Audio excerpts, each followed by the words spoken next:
So, my people, they say history is not just written, history is written with people's names, people's achievements. So, technically, people constitute history. But in this case, the Ooni's father have decided to wipe a whole lot of persons off the palace history. As long as the palace is concerned, as long as the palace have existed, these particular persons, no matter how you flip, you check, no matter how you run your research, it will never occur to anyone that they ever had any single thing to do with the palace. And who are this set of persons? All the Oloris, aside Olori Naomi, all the Oloris that they only have them leave the palace have been wiped off the palace history. My people, they say there is shame to life, but there are some things that are much, much shameful.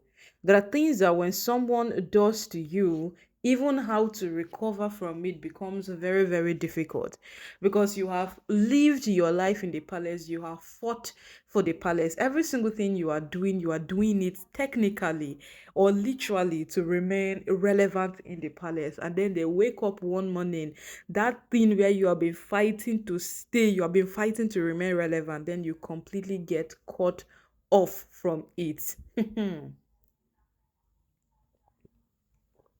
My people, this one, e don't enter. Yes, e don't enter. And it is indeed the most disgraceful thing that would happen to someone. When the Oni said he was going to return Miriam and all of those things, people were saying that that's so disgraceful. And when he made an attempt to cut off traditionally with her, people were like, this one, it's very, very disgraceful. In fact, this is the worst thing that should ever happen to someone.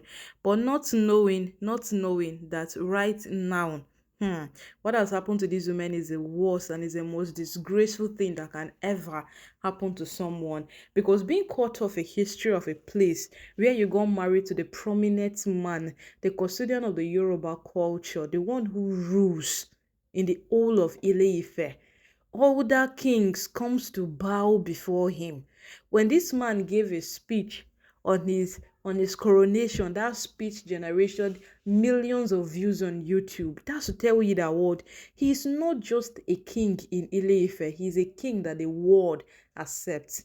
And then you will one day be cut off the history of the existence of that palace. It will be like even if you happen to return back into the palace, your name have been completely wiped off the history of that palace. They say that there is an end to everything, and you see that end, it might not favor you. They keep telling these women, calm down. All of these things you people are doing, there is an end to it. And see, you might not like the end these things will bring. They will say, no, no, no. Now that particular thing I won't do am. Now that thing I won't do am. And that thing they keep insisting I won't do am, I won't do am has brought a tragic end for them. Yes, it has brought a hilarious and a tragic end for them. So right now, who will they blame? Who are they going to blame? Who are they now going to start putting out? Is it Naomi that reached out to the Ooni's father to tell him that okay, or cut these women, like all of them, take them off the history of the existence of the Ile-Ife kingship or any single thing? They say a word is enough for a wife for the wise, but these women, they are not wise enough to hear the words that they speak to them. Yes, they're not wise enough. Because if these women were wise enough, on several occasions that warnings came, a lot of things came as a notification to these women that all they were doing was wrong. Look at those times that Olori Tobi Phillips kept on dragging Naomi. Look at the last time Toby entered the palace. She entered the palace so authoritatively. Why? Because she wanted to come question who conceived the idea of giving Olori Naomi a title. Can you imagine, my people? You're coming to come confront prominent men, the elders, the men in council, who conceived an idea to give Olori Naomi a title. My people, these women are very, very funny, but the end that is coming at them now, it is making the whole thing become quite pitiful. Yes, it is making it become extremely pitiful at this point in time. Because categorically speaking, you would get to understand that no matter what happens, no matter what goes down, all of these things, people are seeing it. There is no way you would say that all of these things are happening and then nobody is seeing it. Or in as much as you feel you are right, then it makes what people are seeing wrong. People know the difference between right and wrong. And the more you keep portraying your character, the more they paint who you are in their hearts. And as it is right now, people already have a notion of who all of these Oloris are. So no matter what happens, it will not change that fact. You know that people, human beings in general, they are good at, very, very good at keeping a record of your wrongs. Yes, they are very, very good at it. They keep a very detailed record of your wrongs, but they forget the good you do for them. And this is what all the Oloris in the palace have failed to take note of over time.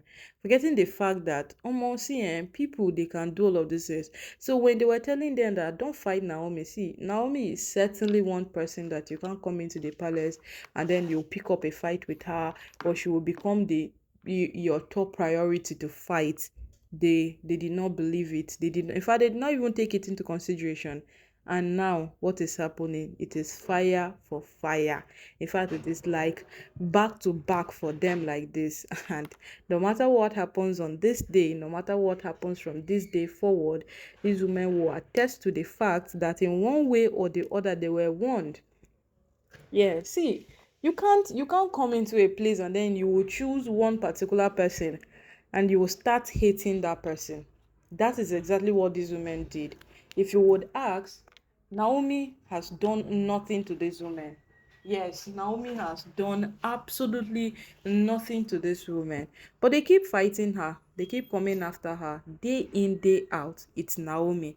Who did this? Naomi. And who is the cause of this one? Naomi. Who has a male child for the Ooni? Naomi. And it begins to be like a very big child's play in the palace. And subsequently, as this matter will proceed, they will see that now that they have no leverage on returning back into the palace, so we might not speak yet on what is to come or what might happen. No matter what happens further, you would get to understand that listening to a word of advice it will become very important for these women. See, if these women get to scale through on this matter, if they say one, they will hear two, because they will also be very, very careful of the consequences of the things that will come their way. They would have to be extremely careful because those consequences would definitely take them down.